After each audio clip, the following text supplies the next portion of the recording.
Been a lot of real clumsy energy with me lately.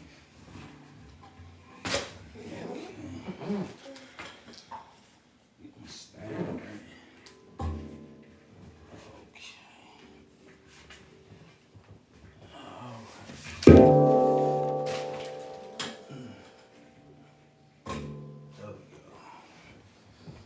Sorry about that. Like I said, I've been in some clumsy energy lately. Been dropping things. Nevertheless, I'm up late. Been led here to pull a message, so that's exactly what I'm going to do. I have the Mystical Oracle. Hold up. Before we get started, I want to put on something that's relaxing for me.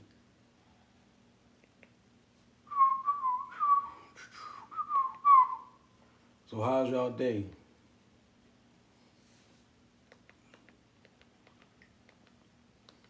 How y'all enjoying this moon? How's it affecting you?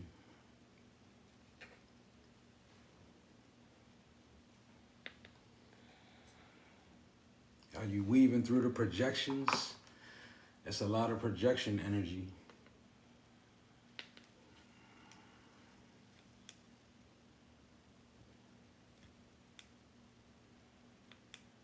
Okay.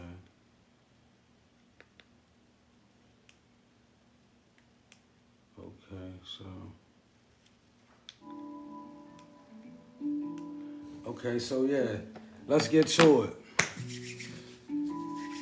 So it's in light of the moon, I figured I'd use the Mystical Moon Oracle for some clarification. And I have my Akashic Oracle cards, of course. But before we get into that, I did write down 7 downloads as I was going throughout the day. So if you here right now, you know, this can help you.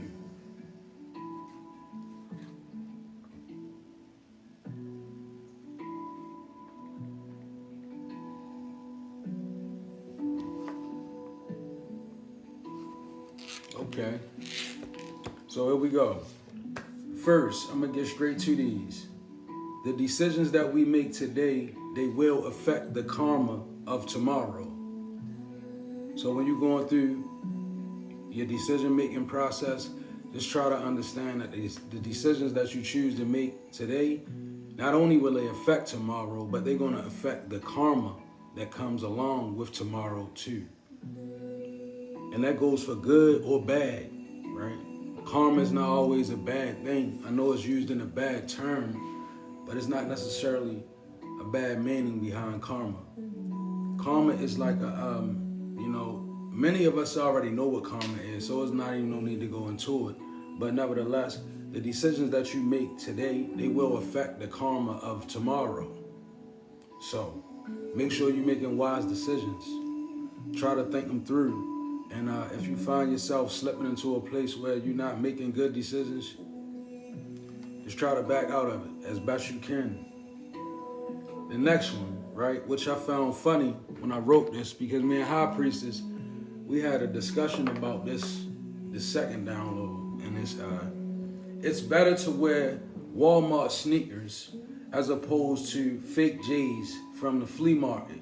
Knockoff brands are inauthentic. Those who wear them promote inauthenticity. It's a matter of spiritual integrity, right? And this is a deep resignation, because when you the type of person, or you allow yourself to become the type of person that can sit comfortably in a knockoff, then you have to begin to question your spiritual integrity. And that's real. Like, it's a matter of spiritual integrity all the way down to everything you do. So if you're a person that, you so bent on fashion that you will wear a knockoff brand, right? You gotta understand that could be resonating from a deeper spiritual. It could be a spiritual sickness, because it should be when you become authentic in your way. You should have a strong tendency to lean towards what's real, what's authentic, whether it be a lot or a little, like the download said, it's better to wear Walmart sneakers as opposed to fake J's from the flea market. Knockoff brands are inauthentic. Those who wear them promote inauthenticity. It's a matter of spiritual integrity. So, if you, like I say again, check where you stand at. If you're a person and you into like stuff like that, it could be affecting you. It's not allowing you to be purely authentic. All the way down to what you wear. Like, number 3, the statement, there is one true God, is devil's energy. A righteous way of making the same statement would be, my one God is true.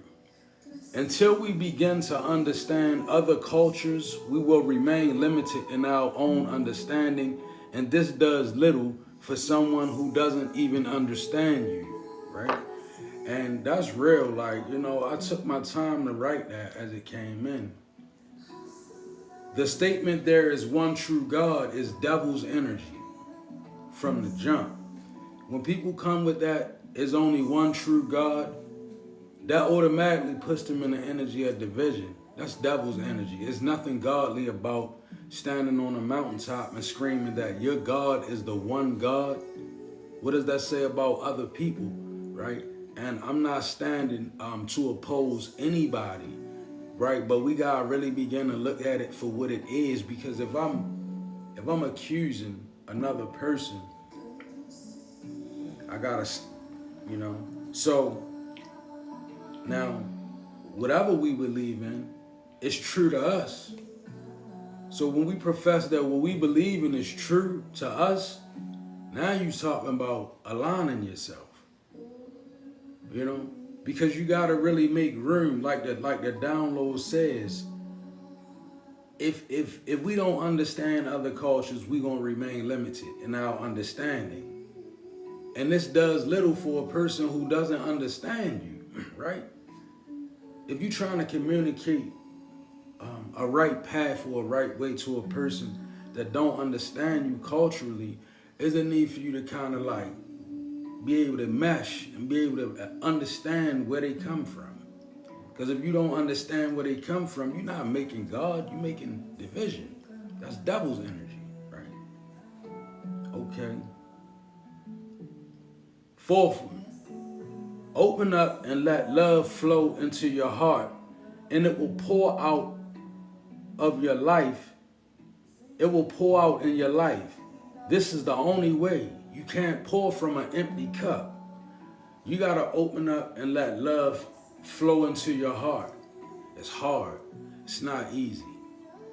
Some people, they say it is, but when you've been hurt before, it's not so easy to allow love to flow into your heart. Like the right way it's supposed to flow. But if there's no flow in, it's nothing going to come out. So you could be as tapped in as you want. You could be as powerful as you want. If you're not allowing love to flow into your heart, isn't going to be no outpouring of love. Like you can't pour from an empty cup. And that's just is what it is. So we got to open up and let love flow in us. From whatever direction it flow. If it's love, let it flow, right? You don't have to be connected to everything that is a source of love. Like sometimes your best love comes from the energy of being distant from things, right?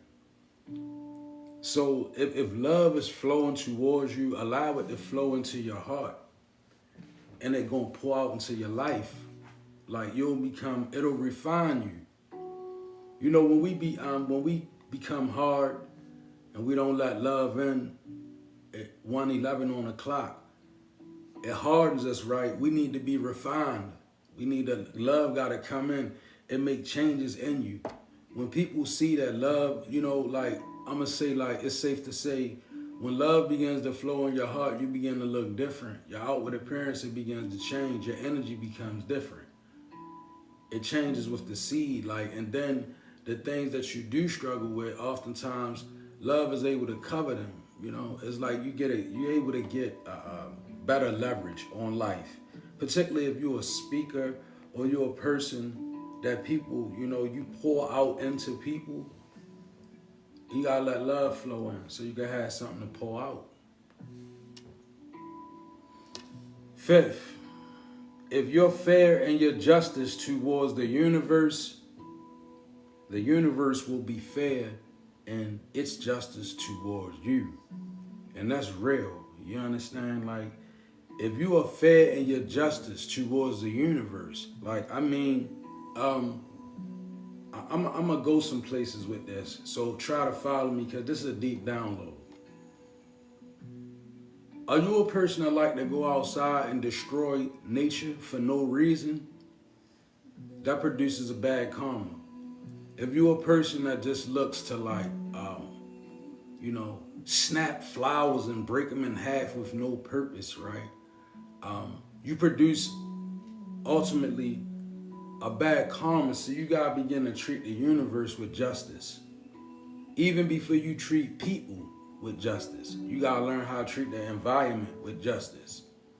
Because if you can't treat your environment with justice, it's gonna be hard to show true justice. Like, even throwing paper on the ground. Like, when your justice begins to balance out in you, and that arcana of the justice begins to set in your life, you will find yourself picking up trash out the ground when you throw it down, because you will really feel what I'm saying. This is for people that strive. That's why a lot of people come to this channel and they go the other way. It's not for everybody here. Like, if you fair in your justice towards the universe, it will be fair towards you. I'm living proof. I'm not even speaking nothing that I haven't lived through. I love this download when I got it. I don't always resonate with every download on a personal level, but this one I do. I strive to be fair in the universe. I'm not right about a lot of things. It's a lot of things that I need to get together, but at the same time, I'm working on my justice, and the universe is showing me justice in a way that's favorable. Because, showing justice to the universe sometimes, it requires you to endure the pain of others, the ridicule of others, the put down of others. You have to endure these things. See, if you're a person that haven't been through all these things, I have to question your ranking or your authority that you come with. Because I'm a person that know true authority and merit spiritually is gained through way of suffering. That's the most powerful connection that you can, when you look at it on across several different levels, you'll see that. So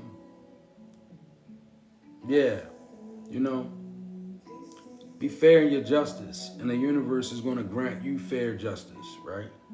It's going to be fair towards God. Is going to be fair towards you. Like, number 6, don't be a prisoner of your own perceptions. And I suffer from this greatly. So a prisoner of your own perception is meaning the way you see it is the only way you can see it. You so locked in to the way that you see things that you miss opportunities. You miss opportunities for growth. You miss opportunities for expansion. You miss opportunities to meet new and exciting people, because your perception, it gets in the way. You're a prisoner, right? And I'm speaking to somebody that this is resonating with. It may not resonate with you, but oftentimes we can become that way and don't even realize it. I've been that way. Sometimes our perception to make us resistant. Sometimes our perception to make us go forward too quick. Either way, it becomes us as a prisoner of our own perception. And until we can adjust it, right, it's going to be hard for us to grow. Because your perception, it keeps you limited. I learned that in life. See, one time in my life, I could only see myself as one way. It was no other way that I could see myself. I had to allow my perception to refine itself. I had to expand it, right? Allow it to expand. Allow God to grant me revelation, however you want to draw it up. But until I was able to break free of my own perception, and although still bound by few, right? I'm free of a lot of negative ones, right? Particularly the ones that put limitations around me. That's how we should be, I feel. Like, we should be trying to get rid of those perceptions, the ones that limit us. Even if we can't stop seeing everything, at least the ones that limit us. Those perceptions that keep us prisoner, if we could shave them down, and then we'll be moving forward. Okay, the number 7 download, and it's a beautiful download, and this should resonate. Karma magnifies itself until somebody takes accountability for it. I'm gonna say it again. Karma, it magnifies itself until somebody takes accountability for it, right? And that's on many levels. Generational curses, rumors, whatever, things that people do, like whatever, however you want to draw it up.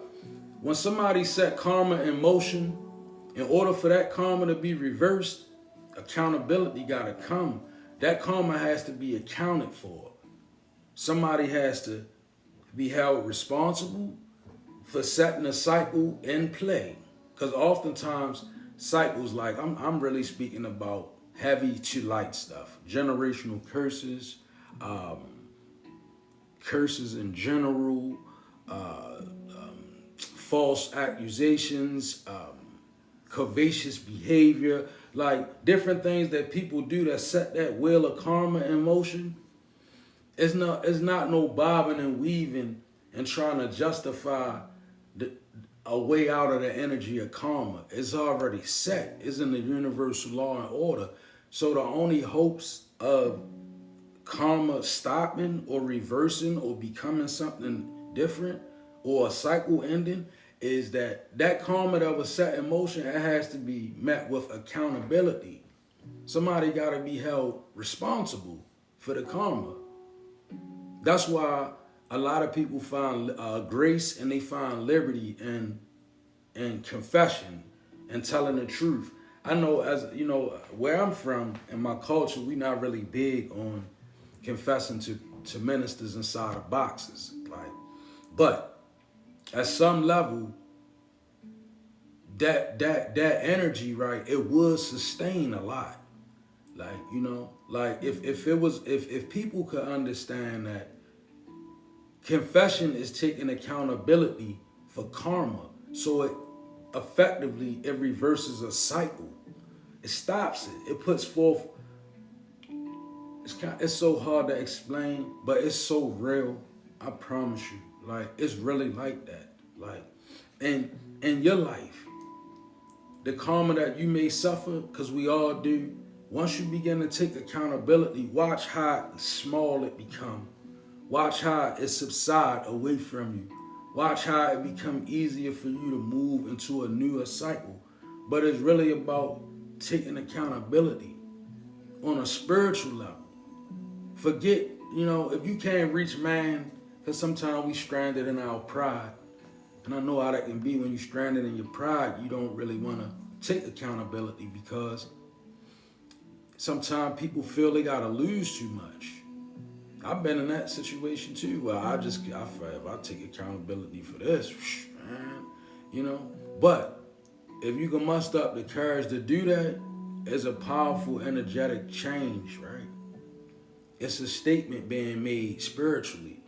Those type of actions in the 3D, they resonate on a spiritual level.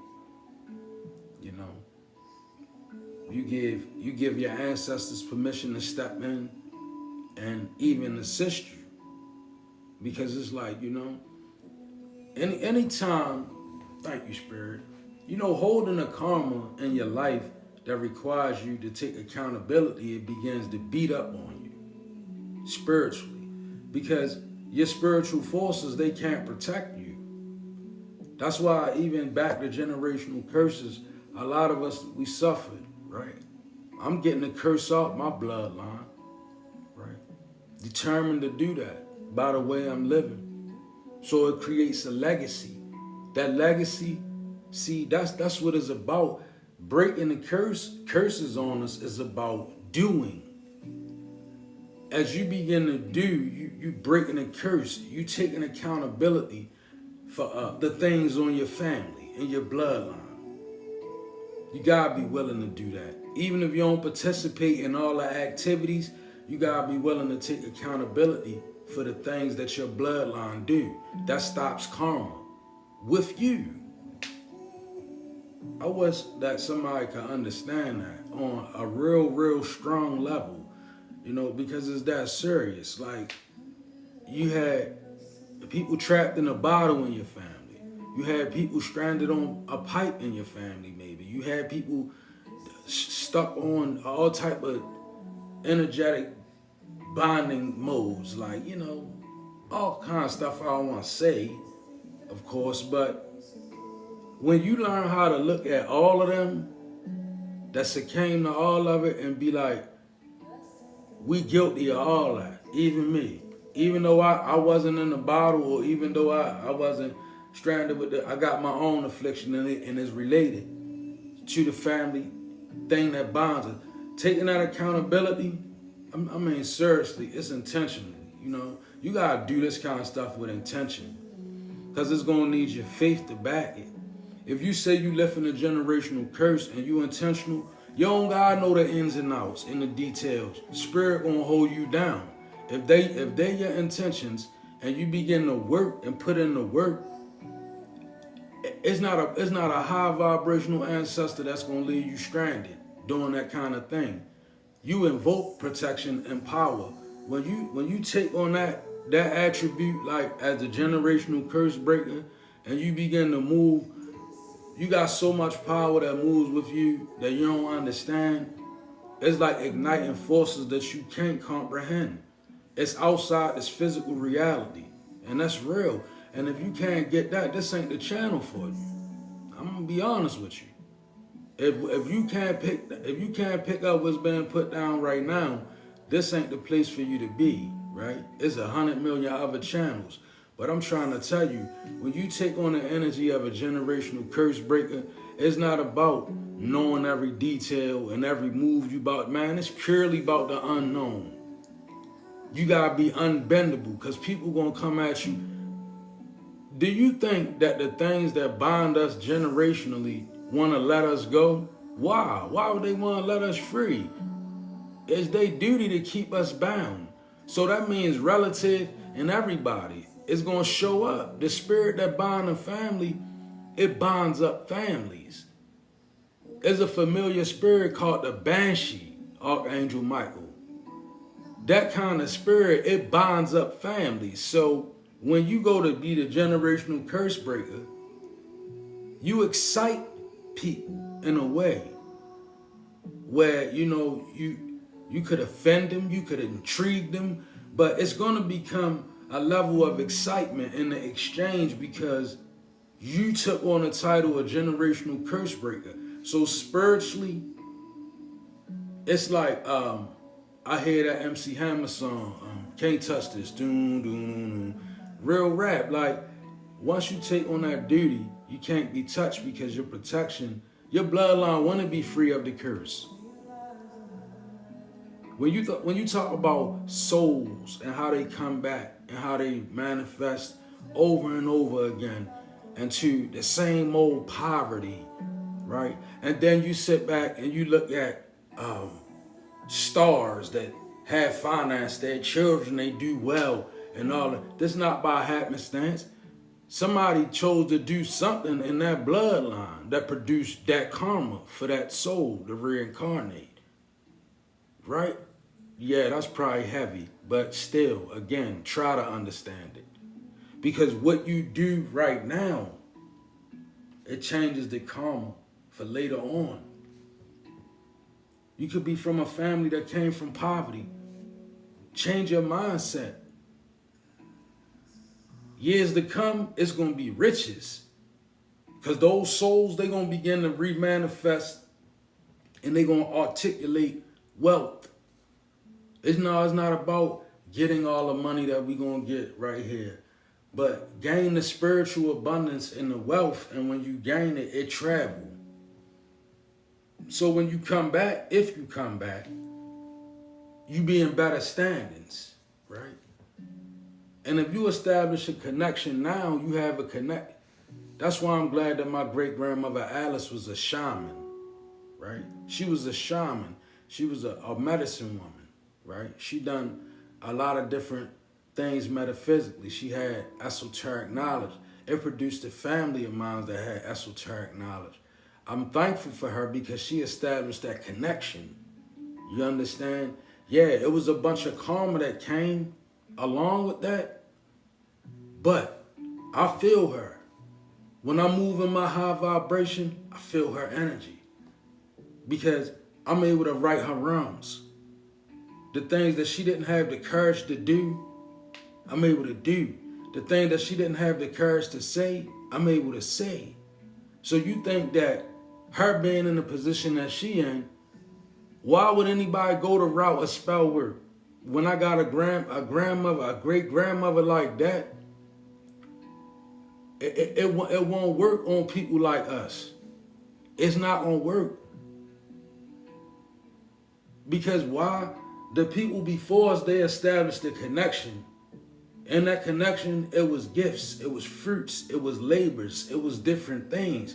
Now, when that energy fall on us, that's why it's so much to learn. That's why you can't never have an attitude of knowing anything. All you gotta do is set yourself on course. As you go on your course, your high vibrational people, they're gonna come in. When you take on that role, I'm talking about generational curse breakers. Yeah, you know, you got the same afflictions that your family got, but you choose to fight against them.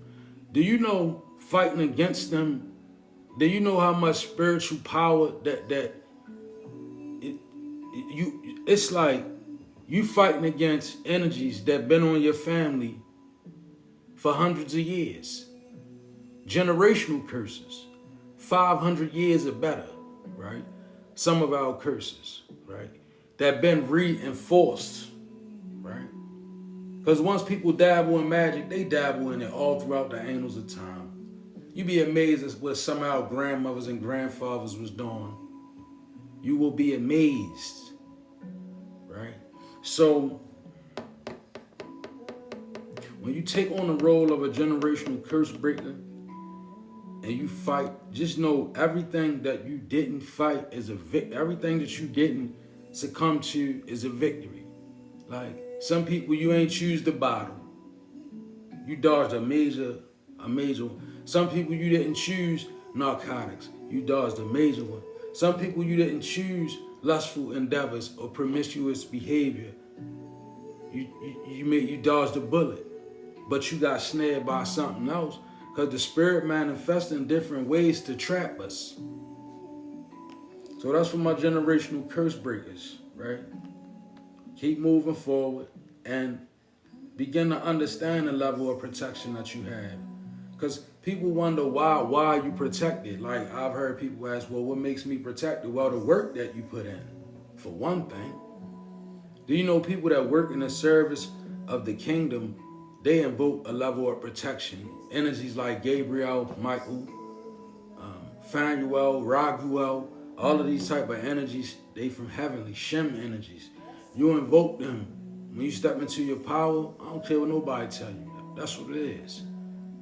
It's irregardless of your relationship with God. Some people don't believe in that stuff, but if you live in a right way, it's still going to be in your favor. You're going to learn either way. It's going to reveal itself to you. That's why I love Samuel. When you speak about Samuel in the Bible, he had 8 venerations because he knew he could step in any nation and be good as a man of God in many nations. Samuel, right? Real specific type of person. But he was kind of like, I look at him as the mold that we should take after nowadays to be successful in our spirituality, right? You need duality, divine seed. What's limiting us is the things that was taught to us. You got to develop a duality in order for you to really extend yourself. Because look, it don't pay, and I'm gonna be real, it don't pay to be up under somebody's magic spell. And effectively, you don't know how to get it up off you. It doesn't pay. So you got first, if somebody do something like that to you and you praying and there's nothing happening, did you ever take into accountability is because you don't know what happened to you. So you don't really know what to pray for. People pray on that. Yeah, I know. We go and we pray and we think, but things still be happening like this to us. Why? Because we ain't at the level. We ain't meeting them at the level where we at. We praying for prosperity and abundance. But sometimes we need to be praying for a high vibrational protection that surround us. We need to be envisioning a ring of light around us when we pray. We need to begin to fortify our spirit and wake up out your sleep when God waking you up and feel around yourself and find out what's going on with you. Don't keep waiting until Friday, Juma, or Sunday. However your day is, but some of us are under attack by spiritual forces that don't let up. So what good do us to wait all week before we tap in, right? You need to establish a real connection so you can really see what's going on. Okay, that was your reading. Late night come through for the 1-2. I love you all. I'll be back tomorrow. God bless.